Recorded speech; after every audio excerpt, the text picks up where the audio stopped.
Hello दोस्तों, कैसे हो आप। मेरा नाम है Ashish and I welcome you all to सीएफसीएस।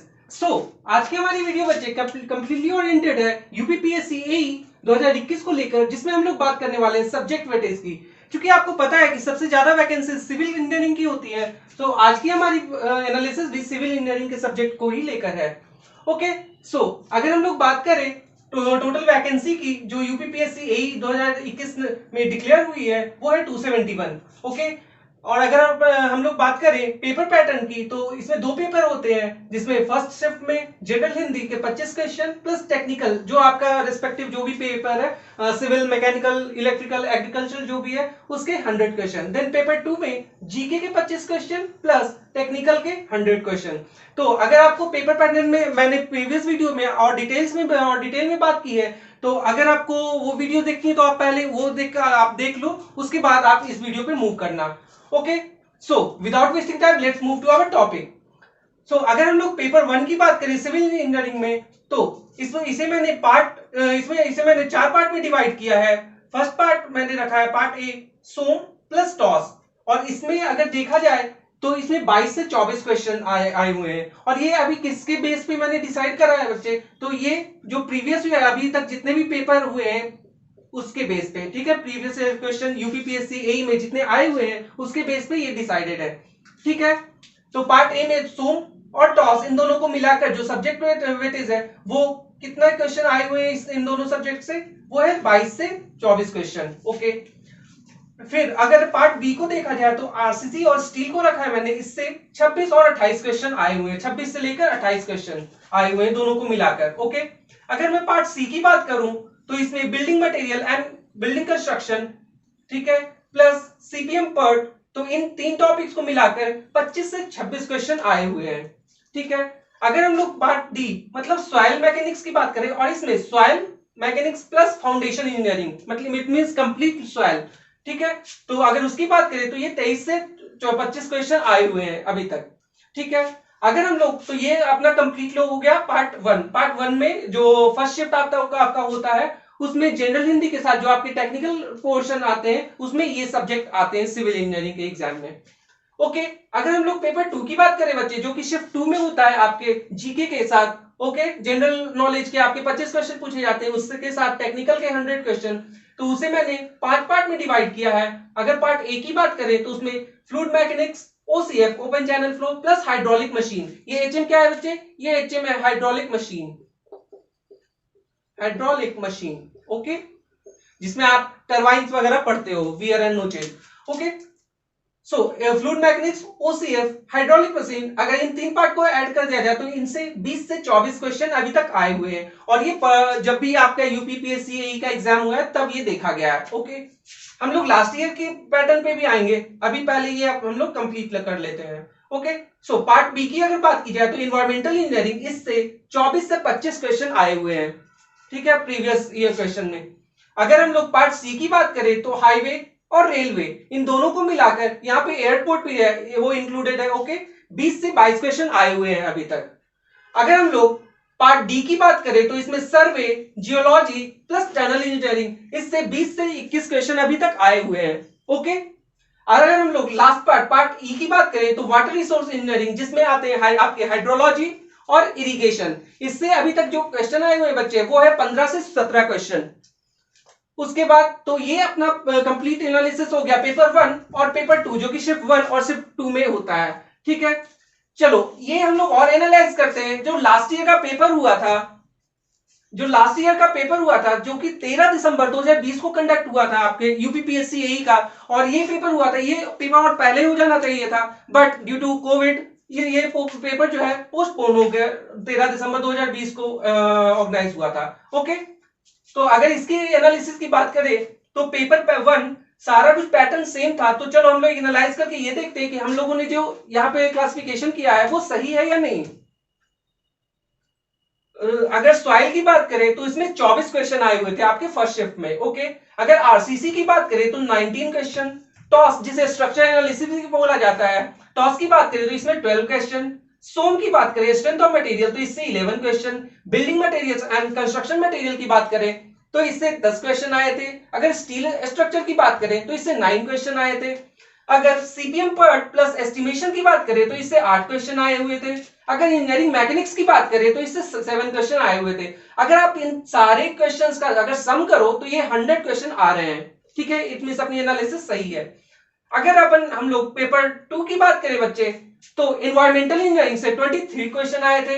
Highway plus railway plus airport से, हाईवे से 15, रेलवे से 4, एयरपोर्ट से 2 क्वेश्चन आए थे। इट मींस यहां से आए थे 21 क्वेश्चन।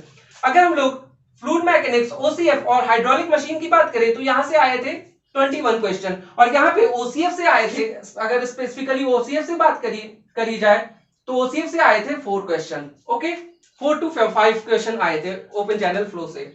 अगर हम लोग सर्वे प्लस टनल इंजीनियरिंग से बात करें तो टनल से अप्रॉक्स 2 या 3 क्वेश्चन आए थे। ओके, चलो 3 हम लोग एज्यूम कर लेते हैं। 2 या 3 क्वेश्चन आए थे और सर्वे से 15 से 16 क्वेश्चन आए थे। तो इन दोनों को मिलाकर 18 क्वेश्चन आए थे। तो अगर इन सबका सम करो तो आप देखो यहां से 100 क्वेश्चन बन रहे हैं। ठीक है, अब देखो आप अगर एनालाइज करो तो यहाँ पे हम लोगों ने लिखा था कि सॉइल और फाउंडेशन से 23 से 25 क्वेश्चन। तो आप देखो 23 से 25 बिल्कुल मिड में 24 क्वेश्चन आए हुए थे लास्ट ईयर जो पेपर आपका कंडक्ट हुआ था। ओके, सो यहां तक बच्चे कोई डाउट? मैं ये चाहता हूं कि आप एक बार स्क्रीनशॉट ले लो ताकि आप जब पेपर आपकी प्रिपरेशन करो तो आप ये चीजें आपके प्रिपरेशन में हेल्प करें।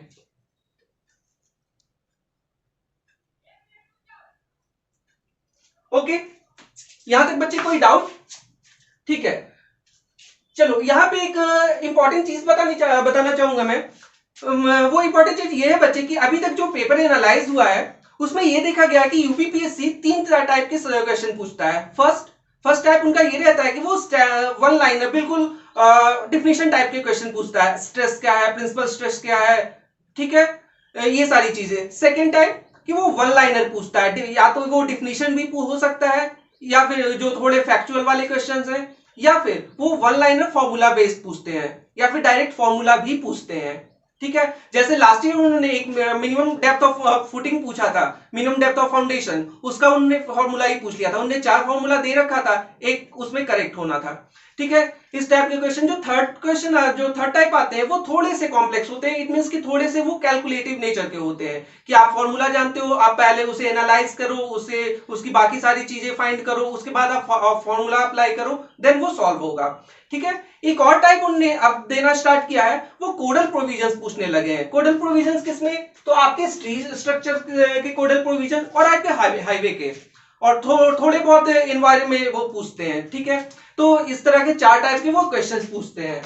तो और एक और चीज बच्चे, आप यहाँ पे अगर पूरे सब्जेक्ट जो वेटेज है उसे आप एनालाइज करो तो आप ये देखोगे कि हम लोग ये नहीं कह सकते कि ये पार्टिकुलर को टॉपिक यूपीपीएससी एई का हॉट फेवरेट है, जैसा गेट या ईएससी में होता है कि कोई पार्टिकुलर टॉपिक से ये कंफर्म होता है कि वो टॉपिक आएगा ही आएगा। बट यहाँ पे ऐसा नहीं है। यहाँ पे आप जो भी आप टॉपिक देख रहे हो, आप उस सबका इक्वल वेटेज है, चाहे वो सॉइल हो चाहे वो बिल्डिंग मटेरियल हो। ठीक है, सारे हर पार्ट से क्वेश्चन पूछा जाता है। इट मीन कि आपका जो प्राइमरी ऑब्जेक्टिव होना चाहिए बच्चे, वो आपका होना चाहिए कि आपका सिलेबस कंप्लीट होना चाहिए। ठीक है, तभी आप इसके सारे क्वेश्चंस कर पाओगे। ठीक है, क्योंकि इन सब में वेटेज इक्वल है ऑलमोस्ट। ठीक है, तो यहां से अगर हम लोग रिसोर्स ऑफ स्टडी की बात करें कि आपको कैसे पढ़ना चाहिए, तो अगर आपके पास क्लास नोट या सेल्फ खुद के बने हुए नोट्स हैं, माइक्रो नोट, शॉर्ट नोट जैसे भी हैं आपके, तो वो आपके लिए सबसे बेस्ट है। इनकेस अगर आपके बने हुए आप रिवीजन करो। उसके बाद अगर आप ईएससी प्रीवियस ईयर इसके ऊपर मैंने स्ट्रेटजी के ऊपर मैंने लास्ट वीडियो में बता रखी है, तो आपसे रिक्वेस्ट है कि आप वो प्लीज देख लेना। ठीक है, उससे आपको काफी हेल्प मिलेगी। बट स्टिल यहाँ पे भी हम लोग देख लेते हैं, ईएससी आपके प्रीवियस ईयर क्वेश्चन आप जरूर लगाना। ठीक है, क्योंकि ऐसा है बच्चे कि जो लेवल है, लास्ट ईयर भी जो पेपर हुआ था उसका जो लेवल था वो फर्स्ट शिफ्ट वाले पेपर का मॉडरेट टू इजी लेवल का था। ठीक है, इवन कई सारे फैकल्टीज ने ये कहा है कि मॉडरेट टू हार्ड लेवल का भी था। ठीक है, ऐसा है। और अगर हम लोग जो पेपर 2 हुआ था वो इजी टू मॉडरेट था। ठीक है, बट हम लोग कह नहीं सकते क्योंकि डे बाय डे कंपटीशन बढ़ रहा है। इट मींस आपको एक स्टेप आगे के लिए आपको प्रिपेयर्ड रहना पड़ेगा। ठीक है, इसलिए ESC previous year question solve करना एक एडवाइजेबल स्टेप माना जाता है। ठीक है, तो अगर आप लोग ये ESE PYQ हो जाए तो उसके बाद आप ऑल स्टेट असिस्टेंट इंजीनियर के जहां जिस स्टेट में भी एग्जाम्स होते हैं उसके काफी सारे PYQ के अच्छे से पब्लिकेशन की बुक आती है मार्केट में, आप वो परचेज कर लो, आप उससे सॉल्व करो। ठीक है, फिर जब ये हो जाए तो टेस्ट सीरीज पे आप मूव कर जाओ। ठीक है, टेस्ट लगाना बहुत इंपॉर्टेंट था कि आप खुद को एनालाइज कर पाओ, इजंट इट? ओके, और फॉर्मूला रिवीजन, क्योंकि यहाँ पे देखो फॉर्मूला रिवीजन बहुत इंपॉर्टेंट है। इंपॉर्टेंट इसलिए है बच्चे क्योंकि ये इनने कंप्लीट सिलेबस को इंक्लूड कर लिया है, इनने कोई भी पार्ट छोड़ा नहीं है। इट मींस कि आपको बहुत सारे क्वेश्चन ऐसे आते हैं जो बिल्कुल फॉर्मूला बेस्ड होते हैं। ठीक है, इट मींस आपको जो क्या करना है कि आपको हर दूसरे तीसरे दिन पे फॉर्मूला जो है वो रिवाइज करते रहना है, चाहे क्योंकि ताकि आपका सिलेबस आपके कंप्लीट माइंड में हो। Okay, so I think I have made all this things very clear. ठीक है, अगर किसी बच्चे को कोई डाउट हो या कुछ पूछना हो तो आप प्लीज कमेंट सेक्शन में लिख देना। So it is all for today. तो अगर आपको वीडियो अच्छी लगी हो, आपको ये एनालिसिस अच्छी लगी हो, तो प्लीज चैनल को लाइक करना। और आपको इसी चैनल पे बहुत तरह के जॉब अपडेट्स प्लस आपको जीके के trick videos, 1 minute trick videos, plus जो सिविल इंजीनियरिंग के कॉलेज गोइंग स्टूडेंट्स हैं उनके लिए न्यूमेरिकल की सीरीज भी इसी चैनल पे स्टार्ट की गई है। इट मींस कि आपके लिए चैनल आपके प्रिपरेशन के लिए बहुत हेल्पफुल रहने वाला है। So it is all for today. Thank you, all the best for your exam.